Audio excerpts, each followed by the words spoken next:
মা শুনুন না।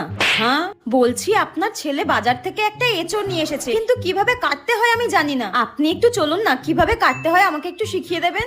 হ্যাঁ ভগবান, তুমি এত বড় ধেরে একটা মেয়ে, সামান্য এঁচড় তুমি কাটতে পারো না? তা কি জন্য তোমার বাবা মা সাত তাড়াতাড়ি তোমার বিয়ে দিয়ে দিয়েছে? হ্যাঁ, একটা কাজ শিখতে পারোনি? আমার মেয়েকে আমি সবকিছু শিখিয়ে পড়িয়ে তারপর শ্বশুর বাড়িতে পাঠিয়েছি, যাতে শ্বশুর বাড়ির লোকজন আমাকে কোনো কথা শোনাতে না পারে। আর তুমি কি শিখেছো? হ্যাঁ ঠিক আছে মা, যাচ্ছি। হ্যাঁ ওই দেখো, বলতে না বলতে আমার মেয়ে ফোন করেছে। সব কাজ বাজ সেরে তারপর আমাকে ফোন করে। তোমার মতো নাকি মিনিটে মিনিটে বাপের বাড়িতে শুধু ফোন করা?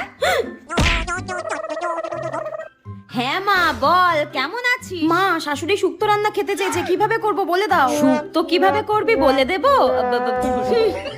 ঠিক আছে তুই এখন রাখ, আমি তোকে পরে বলে দিচ্ছি। ওই কেমন আছিস জিজ্ঞাসা করছিল। শুনুন মা, আমি সবই শুনতে পেয়েছি, আপনাকে আর ঢং করতে হবে না। বউমাকে টাইট করতে গিয়ে নিজেই টাইট হয়ে গেলাম।